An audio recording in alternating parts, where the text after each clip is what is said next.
سب سے بڑا جاہل وہ ہے جو گناہ سے باخبر ہوتے ہوئے بھی گناہ کرے۔ جو تمہیں دوست رکھتا ہے وہ تمہیں برائی سے بھی روکے گا، اور جو تمہیں دشمن رکھے گا وہ تمہیں برائی پر ابھارے گا۔ جس طرح بصارت کی ایک حد ہوتی ہے اسی طرح عقل کی بھی ایک حد ہوتی ہے جہاں وہ ٹھہر جاتی ہے۔ مخلوق میں سب سے زیادہ ہمدردی کے قابل وہ ہے جو تنگ حالی کے باوجود ہمت کے ساتھ زندگی بسر کرتا ہے۔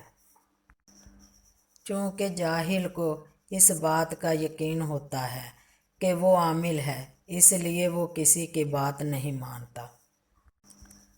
صرف وہی شخص جو مخلص ہے وہ جان لیتا ہے کہ دکھاوا کیا ہے۔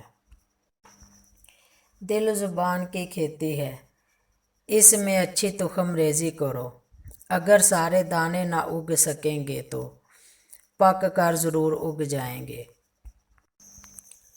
سخاوت دنیا اور آخرت کے عیبوں کو ڈھانپ دیتی ہے۔ میں نے اگر کسی شخص کی عزت اس کی حیثیت سے زیادہ کی تو اس کی نظر میں میری عزت کم ہو جائے گی۔ 4 چیزیں بدن میں قوت پیدا کرتی ہیں: گوشت کھانا، خوشبو سونگھنا، کثرت سے غسل کرنا اور سوتی کپڑا پہننا۔ 3 چیزوں کی زیادہ عزت افزائی ذلیل کر دیتی ہے: عورت، خادم اور گھوڑا۔ جب لوگ تمہیں تکلیف میں چھوڑ دیں جان لو کہ اللہ تمہارے کام کا ذمہ خود لینا چاہتا ہے۔ جب بھی فارغ وقت ملے اپنی ماں کے پاس جا کر بیٹھ جایا کرو، کیونکہ ماں کے ساتھ گزارا ہوا وقت قیامت کے دن نجات کا باعث بنے گا۔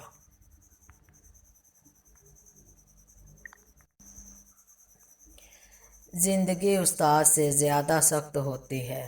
استاد سبق دے کر امتحان لیتا ہے اور زندگی امتحان لے کر سبق دیتی ہے۔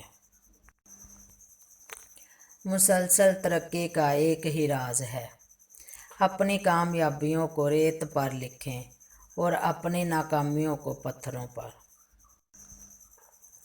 والدین کی خدمت جنت کا دروازہ ہے۔ خوش نصیب لوگ اس دروازے کو زندگی میں اور بد نصیب ان کی موت کے بعد ڈھونڈنے کی کوشش کرتے ہیں۔ جو تمہارے اوصاف بیان کرے جو تم میں نہ ہوں، وہ تمہارے ایسے عیب بھی بیان کرے گا جو تم میں نہیں۔ اپنے کانوں کو فحش کلمات سننے سے بچاؤ جیسے اپنی زبان کو فحش سے بچاتے ہو، اس لیے یہ سننے والا بھی کہنے والے کا شریک جرم ہوتا ہے۔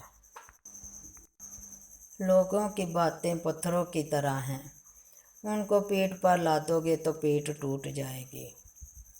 ان کو قدموں تلے ایک برج بنا لو تو ان پر چڑھ کر بلند ہوتے جاؤ۔ اگر لوگ تم سے متاثر ہو رہے ہیں تکبر نہ کرو بلکہ اللہ کا شکر ادا کرو کہ اس نے تمہارے عیب چھپا کر تم کو لوگوں میں معزز بنا رکھا ہے۔